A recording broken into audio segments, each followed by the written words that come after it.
Welcome to Phoenix Rising with Dr. Z. This podcast is all about conversations about healing and rising from the ashes of your grief and trauma.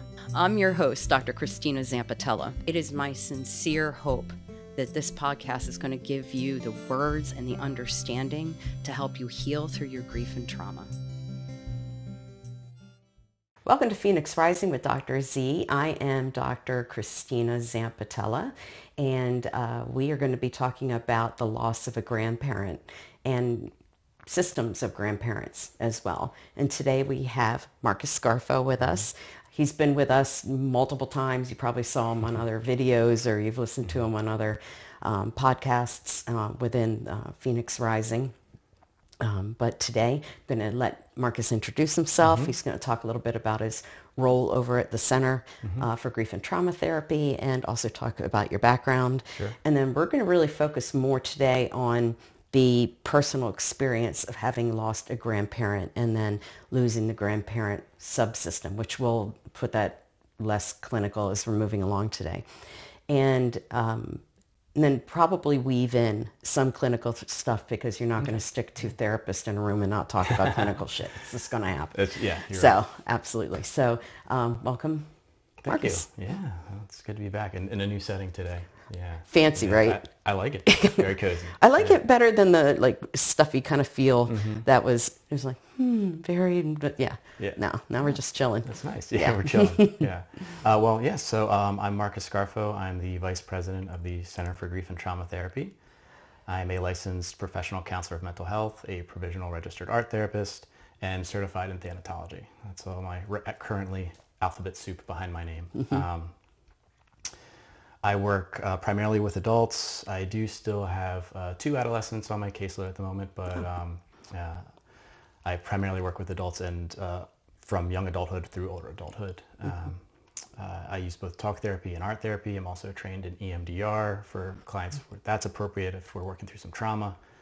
I tend to use an integrative approach, so bring in things from different modalities and such with my clients to fit kind of each individual's needs and work in the art wherever I can. So just work in the art wherever you can. Yeah. Oh, and has run groups. We've run groups right. together, that part, you know, but individual work and groups as well. And groups as well. No couples. No couples. Yeah, no families. Yeah. I mean, group. If you had to bring one person in for a session, then you bring once in a while. Yeah, know what I mean, like right. a spouse or something like that. Sure, but different than family therapy or couples therapy. And very big kudos to anyone who does that work. I certainly couldn't. There's too much going on in the room for me. Too many with people. A couple and ironically not with groups. Like I'm perfectly comfortable working with groups. So why? Okay. Anyway. We maybe can one day we should talk about that. I think it's the whole pre-existing relationships, right? When you have a group, people are meeting for the first time. It's a bit different when you have people who are already coming in with their own patterns and such. But anyway, I digress. That's outside of my scope. Yeah. Oh, we digress. I have yet to have a podcast, especially since coming back from the whole cancer thing and getting back on track, where I have yet to not digress. I don't know what's going on with my brain, but we're just going to call it menopause and chemo brain and just leave it at that. We could say that. And plus I talk a lot, and that's what Italian people do. All right. So we decided that we were going to talk about the loss of a grandparent. And let's start with what we talked about, which is the loss of your grandfather. And you want to share maybe one of your favorite memories? Sure. Okay. So yeah, my grandfather, Grandpa, he, I was very fortunate in that we lived across the street from them. Growing up, my whole life actually. So from the time I was born, my grandparents lived right across the street in our neighborhood. So spent a lot of time over there. So many memories. One of the first ones that jumps out is when I was little. I'm going to be dating myself a little bit here. Grandpop had an SNES, Super Nintendo. You don't usually think of grandparents as playing video games. Please, until you have an Atari, I don't want to hear your shit. All right. So he used to lie on the floor on his stomach. He was a big guy. He was a big teddy bear, big pot belly, 6'2", 6'2", I would say, so somewhere around there, 6'2", 6'3". And he would lie on the floor on his stomach, and he'd play Super Mario World on SNES, and I would sit on his back and watch him play and just climb around him like a jungle gym. That was one of my earliest memories I have that really stands out of him. Yeah. And he just like leaned into that. Oh yeah, yeah. And there were a lot of us. It's a big family. So my grandpa is my maternal grandfather. So Okay. he's my mom's dad, and my mom was one of 7. So a lot of cousins, and we did Sunday dinners. So both sides of the family. So on my dad's side, we would do Sunday dinners. They were just over the bridge in Jersey, over in Penns Grove. We would drive over the bridge every Sunday, and we'd go have dinner over there with my dad's side of the family, with my mom and pop. And then we would drive home, and then we'd go across the street after we got home to Grandma and Grandpa's house, and then we would have dessert over there. I was going to say second dinner. Second dinner sometimes, yeah. Like a hobbit. Yeah, we food is very important in our family and in our culture. But yeah, so Sunday dinner over there, we would go over for dessert, and it'd be all the cousins running around, and all of us really kind of climbing on him. It wasn't just me. So he was kind of just used to it, like almost desensitized. But I think he also he's quiet but warm. And so I think he just enjoyed that, having the kids around, and yeah. So he was really a magnet for a lot of you guys. There was something about his presence and being able to approach him that was really special. Yeah. So in regard to, as you got older, I mean, were you in that same house and they were across the street the whole time? The whole time. The whole time. Yeah. So how did your relationship... what was the evolution of your relationship with him as you got older? Well, I think he was always excited to see the milestones and the developments and everything. And I think as I got older, especially into middle school and high school, I would say I started running track and cross country, which I quit in middle high school because, by the way, I hate running, but I was very good at it.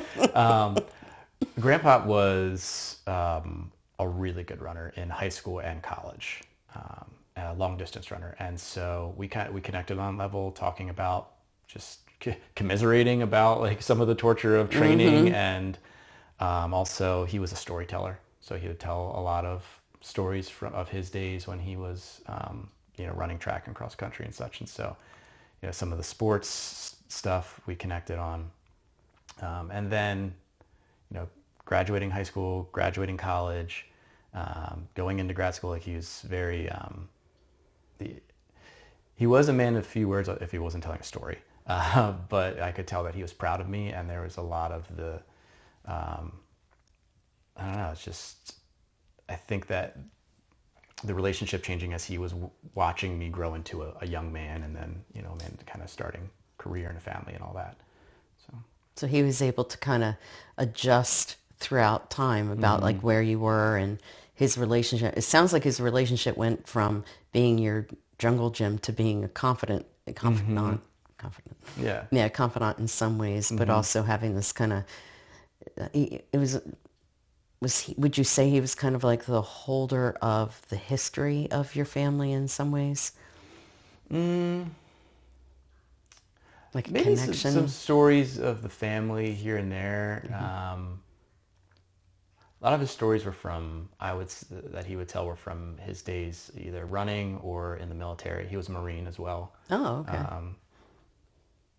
Here and there, some stories of the family. Hearing stories of my mom or my aunts and uncles too. So some of that history. Yeah. So how about how old were you? I don't know if I'm jumping ahead too much. That's all right.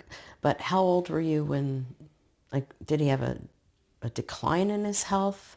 Because let's just say you're in your mid-30s. Yeah. Right. Yeah. Aren't men supposed to not give a crap about how old they are? No? Does that matter for? Maybe on the surface. I don't know. Yeah, yeah. But somewhere deep inside. Yeah, yeah. No, I'll tell you what. When I've been physically active my whole life and working out regularly since I was 15, so a little over 20 years. And as you start to get to a certain age and your body's not really responding in the same ways that it used to, it gets to you. Yeah. You think? But where were we? Oh, I'm sorry. Yeah. So when did he have like health that was gradually declining? Yes. Was it okay? Yeah. So he smoked cigarettes for quite a while. He had COPD, and he eventually, even though he quit smoking, eventually developed lung cancer. How old were you? I would have been in my mid to late 20s. Okay. At the time, yeah, and so I was, it was right around there. I would say I was probably like 27-ish. I had recently finished grad school, and I was still living that whole time in the neighborhood. So another point of context here. My wife and I grew up in the same neighborhood, so she lived around the block from me. Yeah, Are these attachment issues? Yeah, I don't know, but so I lived in the house where, from when I was born with my parents, all the way up until just before my wife and I got married, and then for a bit she and I lived in her father's house until we saved up enough to move out on our own. So the whole time my grandfather was alive, I lived in the neighborhood. And because I had a lot of flexibility in my schedule, having kind of just finished up with school, and I was just working on the weekends, I was over there a lot toward the end, and I was sometimes driving him to appointments for treatment and such. So we spent actually progressively more time together toward the end than we had for a few years when life was like really busy, even though I lived very close by. Would you mind sharing what it was like to take him to and from his treatments? Yeah, it was, I mean, I would drive him there. It was a short drive. We were right across from where his appointments were. I mean, we lived right across the street from the hospital. And I would, we'd chat in the car. The same thing with telling stories and such. And, we would, I would sit and wait sometimes there and drive him home, where he'd be like, you can go. And I'd, go home and pop right back over to pick him up. I don't know if he was, but he never really seemed scared.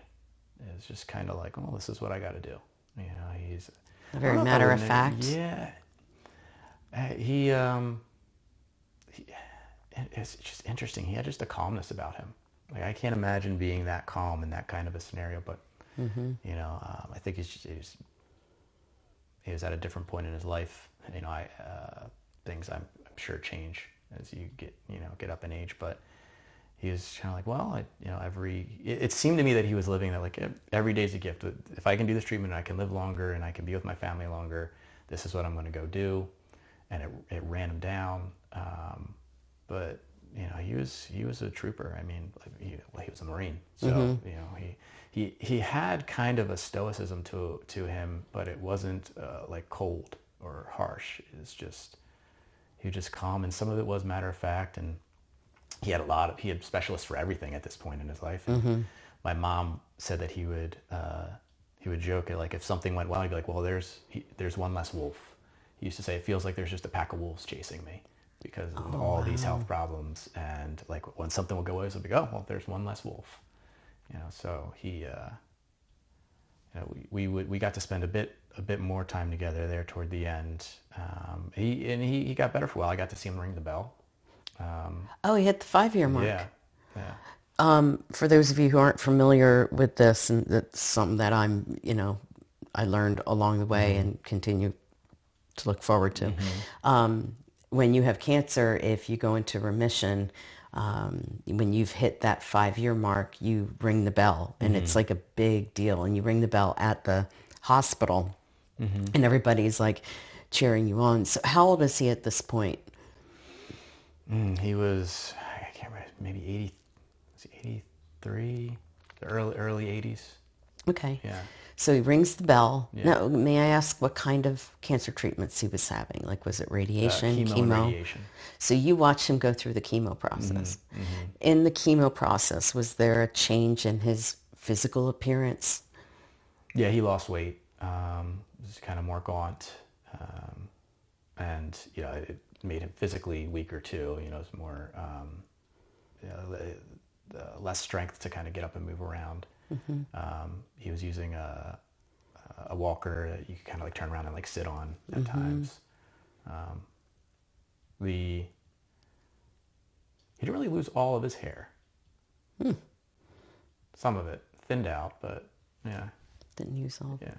So he went from being a jungle gym to being a person who was gaunt, needing to use a walker and had to turn on. I wonder what that was like. If you reflect, yeah, just like reflecting on that. Like if you put yourself kind of, bird's eye view of remembering climbing all over him and everybody climbing all over him towards this part of his life with the treatments going to a point where, he needed help being able to move. I anticipate a lot of us would go, well, yeah, we get older, your body starts to change, right? But from as being a person who's continuing to fight cancer, you remember what I looked like when I showed up after coming out of the hospital. It wore you out. Yeah. It really takes a toll. It does. Toll on you physically. Yeah. It does. And it does it fast for some people. Yeah. So I wonder, I don't know if you look at it from the little boy Marcus part of you that, that you always carry with you. I wonder what that was like. It was hard. It was, you do have to, as you said, kind of pan out to really like look at that whole picture, and because you're so in it when just in the day to day, that and it can happen quickly, but even still, you kind of get accustomed to it. It becomes the new normal. You're kind of, in some ways, it is gradual. And for me, the moment that it like really stood out to me was, I just remember there was this one day where I was over there one night at his house. Me and I forget what we were helping with. I was over there a lot of times just do little things like move some furniture, carry something up from the basement, whatever. But when he was going through this, my grandma was still alive too, right? So helping both of them with stuff around the house. And my uncle and I were over there one night, and he was struggling with something physically, and we were both trying to help him, like support him. And he was like, he got angry for a second, and he was like, I can do this myself. I don't need your help with this. And so we were like, okay, like I get it. I'm not gonna. I know it's not about me, right? So I stepped out in the hallway to give him some time, and I looked up at this picture of him. Sorry, just need 1 second. Take your time.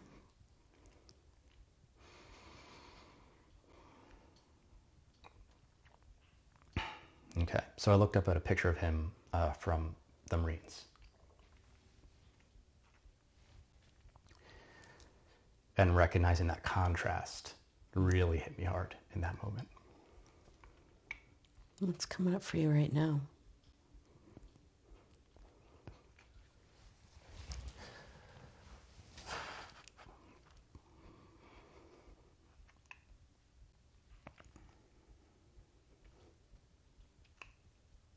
It just, kind of what I was feeling in that moment kind of takes me back to it, So it was a moment of like the reality kind of hitting me of really just how bad it had gotten.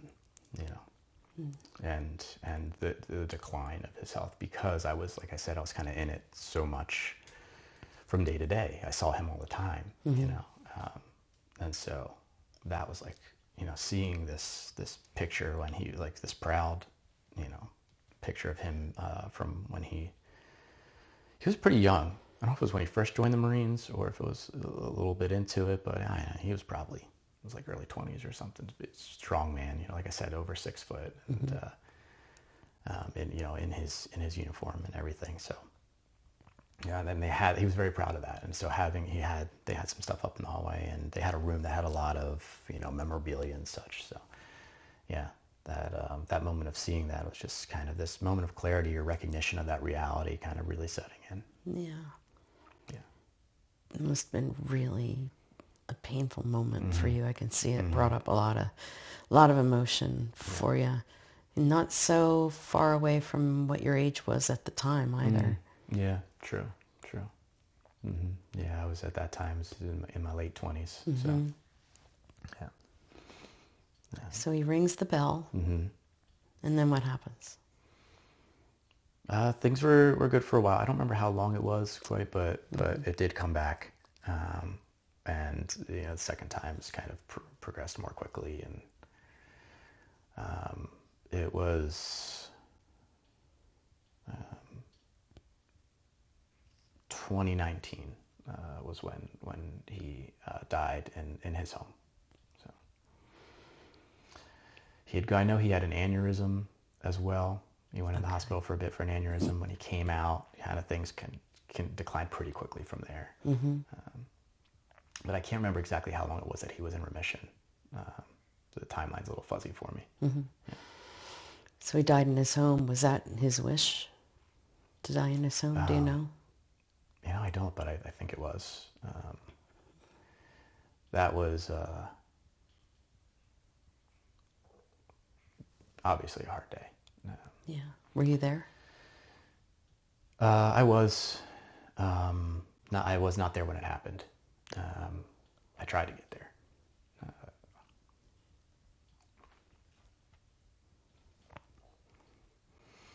Sorry, that's another one that's pretty hard, but take your time. You want to talk about that moment when you were trying to get there? Well, I can't remember if it was, again, so much of it's fuzzy, but if it was a call or a text, but I just remember it, like, knowing that it was close, and, you know, I think it was my mom who either called or texted and said, hey, it's going to happen soon, you know, you should get here.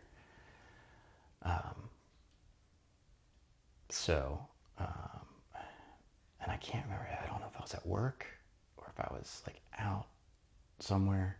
I just remember, like, driving there, like, the part of the memory that is still clear is, like, walking into the house. And again, still the house across the street from the house I grew up in. And a lot of cars there. So everybody who was there, everybody who was, you know, all the family that was in town or lived nearby, I should say, was there. And I was like, I didn't know whether or not he was still alive when I got there. I just knew it was happening soon. And so I walked in, and you walk into the living room when you enter the house, and people, aunts, uncles, cousins were all there crying, and it was clear. I knew as soon as I walked in that he was already gone. And my wife was there as well.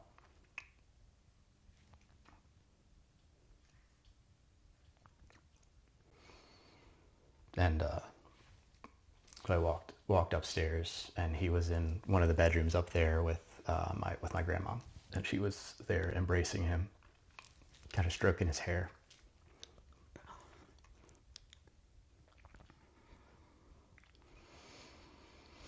So I sat with him and her for a little bit, and we talked, and you know, then left, went across the street, and it was funny. People kind of spread out a little bit. There were actually some people at our house who had already said their goodbyes, and they kind of were sitting in our kitchen or, you know, down in our living room. And so having that the two houses across the street from each other, they were both kind of like a home base for the whole family, you know. So it's kind of a whirlwind, and key points that really jump out or stand out to me still that are pretty clear, but some of it's still pretty fuzzy. And yeah, that was the day that he died.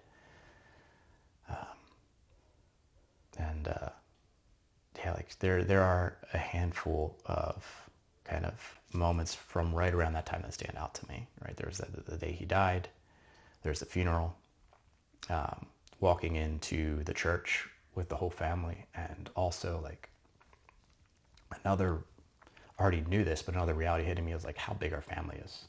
Like That's what I was thinking. everyone Actually, as you were processing talking into the about church. It took a while. Like it was quite a procession. I mean, there's seven aunts and uncles, and then all the, my cousins, all their children, and then my brother is the eldest of the cousins, and he has two children as well. They were the only great grandchildren at that time.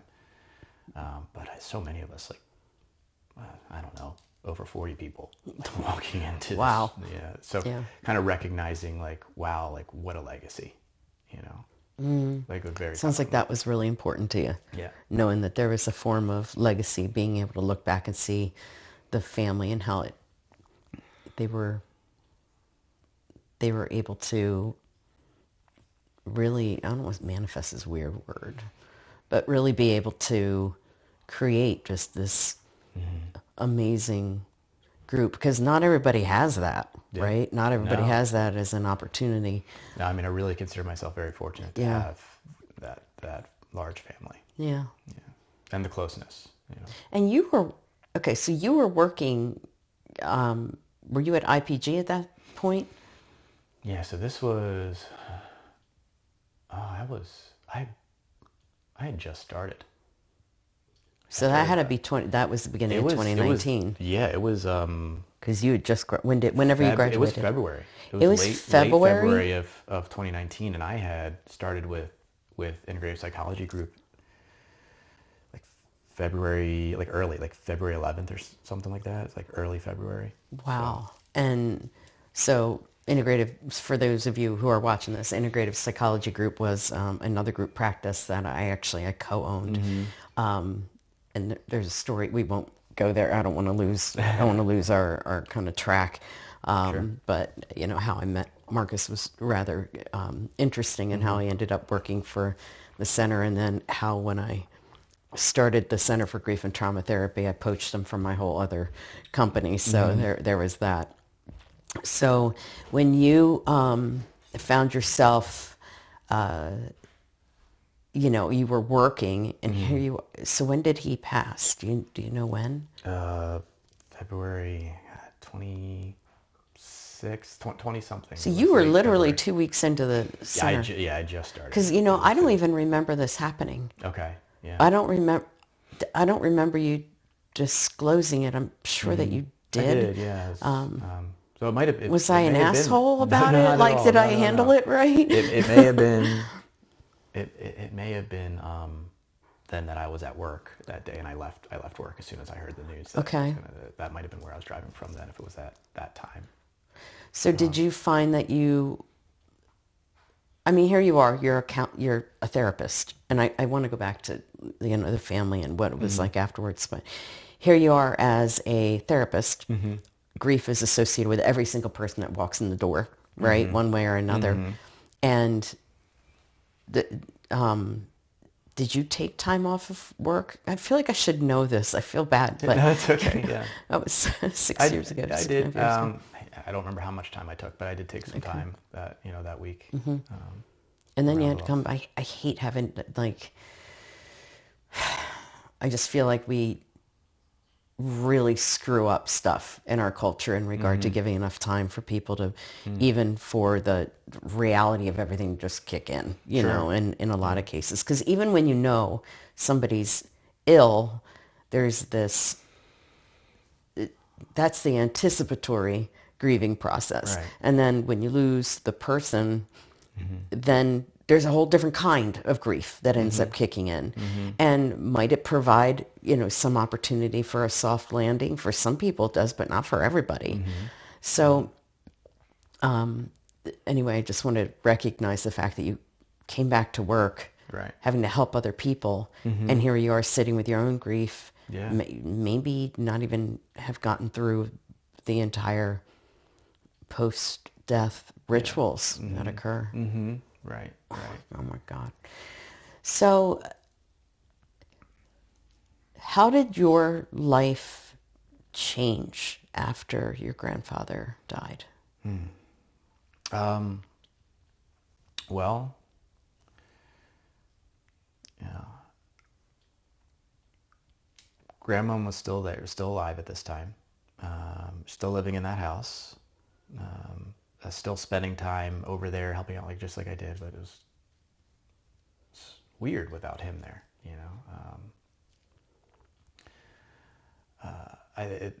when things really changed was after my grandmom died, which was within a year.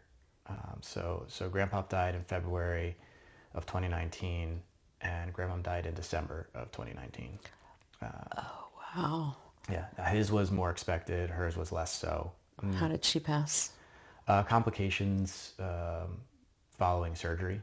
So she was visiting family. I think it was for Thanksgiving, maybe, because she died in December. And she was visiting family who lived in Florida. While she was there, she fell, and I can't remember if she broke a hip or a femur, but there was a broken bone. She needed surgery. We're finding all of this out over, text and phone calls and stuff.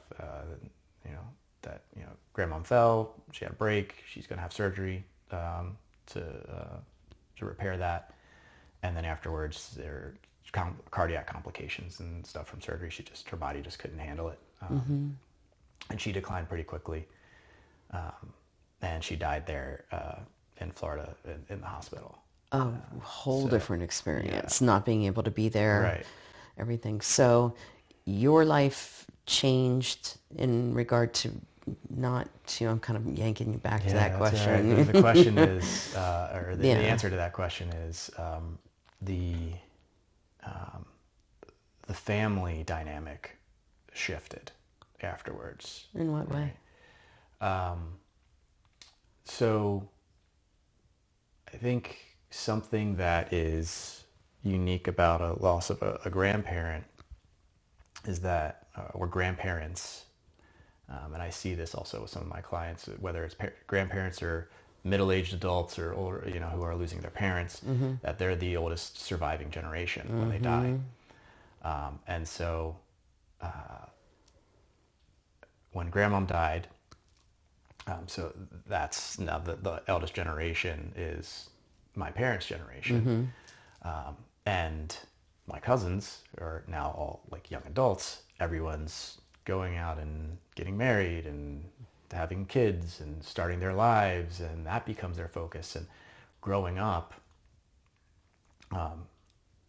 like I said, we used to have Sunday dinners. We were over there. I'd see all of my cousins, aunts, and uncles at least once a week, and we would get together for all the, any holidays, any excuse to celebrate anything. We were getting together, and we still try to do that. But it's harder now with and it's not that there's anything wrong or there's any bad blood. It's just it's just a different chapter of people's lives. And so grandma and grandpa kind of being the hub, people were always over there constantly, there were always people visiting. And so, after she died and then, sold the house and everything, there was no longer that kind of central point or that anchor. And people are going to college or starting jobs or, starting families. And so we started seeing each other much less. Not terribly so, but a big shift from what it was before. And that was, I think, one of the also hardest parts of these losses was that secondary loss of the family dynamic. Yeah. As it was or as I knew it, and that changing. So in some ways they were the glue because they were more of a centralizing force. Right. And then your parents were, if we look at it, if somebody is going through life and they're inside what we would call like, quote unquote, the normal trajectory, right? So, parents are going to die before children, supposedly. Obviously, that does not happen all the time. We've talked about that and we'll continue to talk about that. Right. But it's like your parents become next in line. Right. And then the different, I'm hearing you say that the roles that your grandparents played in your life, they not only shifted, some of you guys were able to pick up some of it. So the roles and responsibilities and the tasks that were usually done, alongside of the fact that everybody is shifting into different times in their lives. If you look at, like, I don't know, psychosocial expectations about what happens, the social clock, so to speak. So between the two of those things, the family, not that you're not close, but you just don't have the same level of interaction. And so there were implications to the loss of your grandparents. And so here you are grieving your parents, not even a year apart, your grandparents, not even a year apart. And how are your parents doing in the middle of all this? I don't want to be that person that goes, oh, I'm so sorry. How are your parents doing? I'm not going to disenfranchise that, but I'm wondering, because that would obviously impact your relationship, because then if your parents move up into that role, then you're moving into what would be their role, right? The whole family, the whole thing shifts. Right. Right?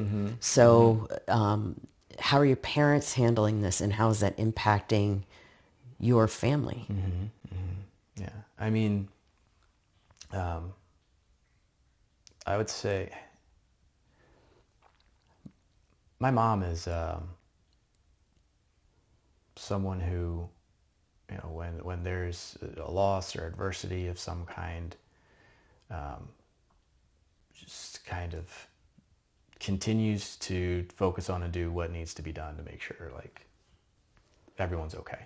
She keeps care. She takes. Yeah. She's restoration. Right. Let me just take care of the things that need to be done.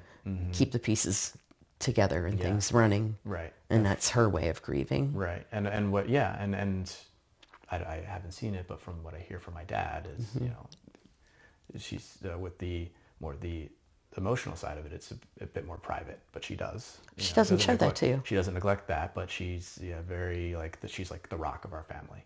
Why do you think? What keeps her from sharing that part of her grief with you? I don't know. I don't think that it's like an intentional, like, keeping it from us. I think it's more so that it's like she's focused on being the mom.